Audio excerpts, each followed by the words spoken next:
O STF gosta de brincar de dono da verdade e está acostumado a oprimir seus dissidentes aqui no Brasil, mas vai aprender que lá fora o jogo é muito mais duro. O inimigo agora é outro, e se trata do governo mais poderoso do planeta.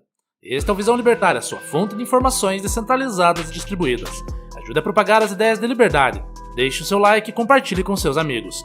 Um artigo seu pode virar vídeo aqui também, sabia? Esse artigo foi sugerido e escrito por Supremo Tribunal Federal, revisado por historiador libertário e narrado por Gordinho Caipira.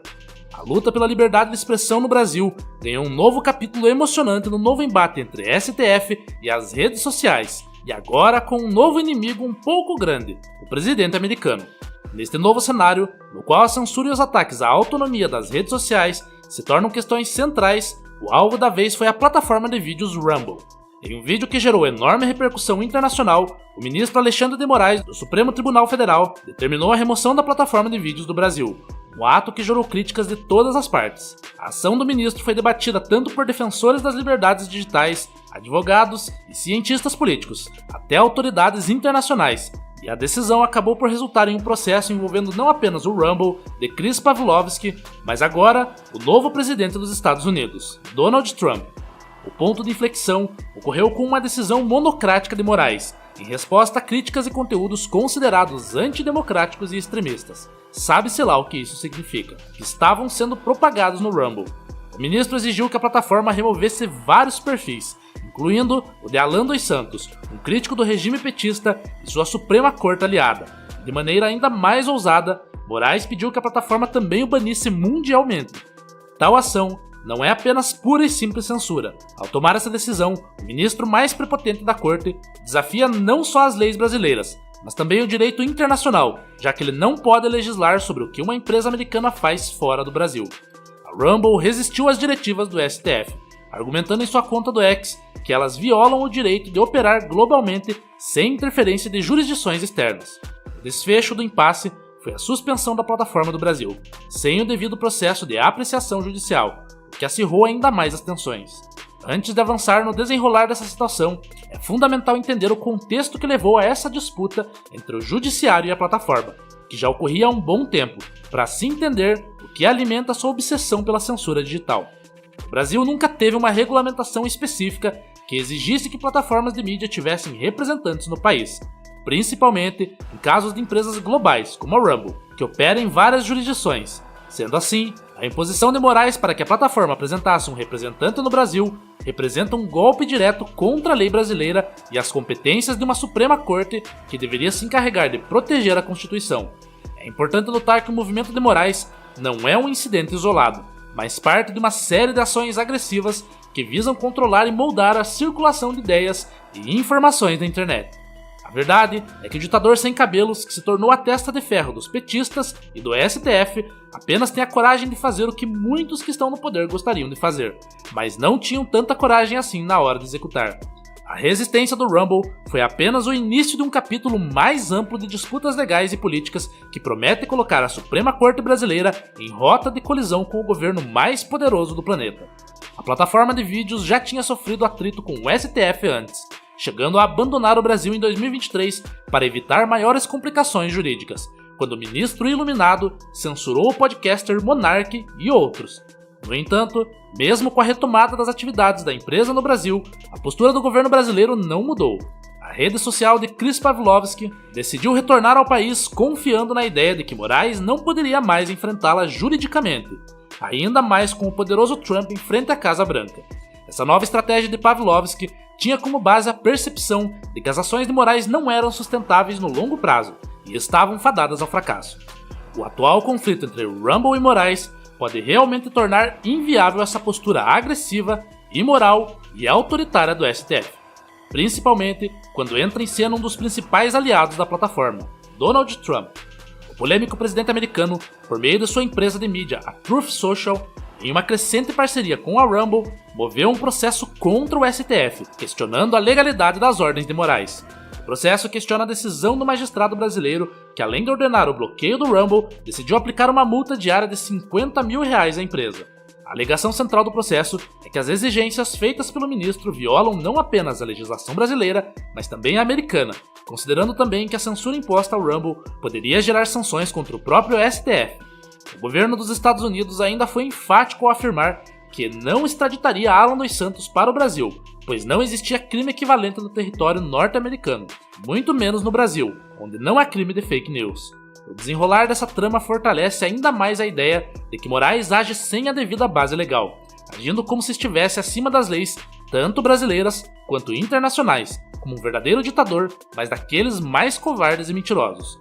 O processo movido por Trump contra o STF se insere dentro de um jogo geopolítico mais amplo, onde a liberdade digital e a soberania das plataformas se entrelaçam com o direito internacional de liberdade de expressão. Durante sua campanha em 2024, Trump sempre deixou claro seu alinhamento às ideias de liberdade de expressão, se alinhando a figuras famosas pela causa da liberdade online, como o dono do X, Elon Musk. A perseguição de Moraes aos seus opositores está o levando a arcar com as últimas consequências. Em última análise, as suas ações podem resultar em um embate jurídico internacional, em que o ditador terá que responder por suas ações, seja na justiça brasileira ou na justiça americana, e será sempre visto como um pária no mundo ocidental, e sua máscara finalmente cairá. A situação ficou ainda mais intrigante quando rumores começaram a indicar que Xandão estaria retirando os seus ativos dos Estados Unidos, com medo de bloqueio de bens. Este é um claro indício sobre o possível receio do ministro quanto às consequências jurídicas de suas ações, considerando especialmente o possível envolvimento do governo dos Estados Unidos em qualquer julgamento futuro. Em meio a toda essa turbulência, Moraes decidiu dobrar a aposta, proibindo a Rumble de operar no Brasil, alegando que a empresa de Pavlovski não teria cumprido as ordens judiciais. É importante salientar que Xandão queimou a largada e descumpriu a sua própria decisão, já que ele mesmo ordenou o bloqueio da Rumble antes do prazo de 48 horas se consumar. É realmente irônico que a única parte desse processo que descumpriu ordens judiciais e quebrou a própria lei brasileira seja o ministro Alexandre de Moraes. Mas ele pode fazer isso, afinal, é tudo em nome da democracia. O total descaso que o STF demonstrou com a própria Constituição brasileira, da qual eles ignoram, criou um cenário que seria questionado e explorado pela defesa da Rumble. A dissonância entre as agendas da Casa Branca e do STF e toda a confusão causada pelo ministro autoritário vão trazer efeitos danosos ao Brasil, podendo se reverter em tarifas cada vez mais hostis ao país sendo implementadas por Trump. Mas uma coisa boa pode ser extraída desse caos na política nacional. A obsessão pelo poder pode ocasionar a queda de Moraes. Não é algo novo para ninguém que o autoritarismo e a inversão de valores vêm desgastando a imagem da Suprema Corte brasileira. A Corte parece se ver como o único poder legítimo, já que em diversas ocasiões decidiu ignorar ou atropelar decisões feitas pela Câmara dos Deputados e o Poder Executivo. Agora, de tanto fugir de seus poderes constitucionais, o STF simplesmente perdeu qualquer noção de suas competências, tentando, como vemos, legislar fora do território nacional.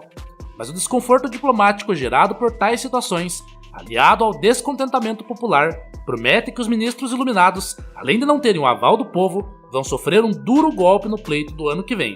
Está óbvio para todos que a direita fará um retorno com tudo em 2026, e com a eleição de senadores de direita, o impeachment de ministros do STF pode estar perto de se concretizar. Isso, claro, se esses pseudo-juízes não tornarem os principais candidatos da oposição inelegíveis, como já aconteceu com os empresários Pablo Marçal e Luciano Hang, além do próprio Bolsonaro. Mas olhando para todo esse cenário caótico, do tipo Coreia do Norte, apenas podemos pensar em uma pergunta: por quê? Por que a Suprema Corte do Brasil compraria uma guerra que não pode vencer, arriscando tudo, até mesmo os seus cargos, apenas para bloquear algumas contas em uma rede social?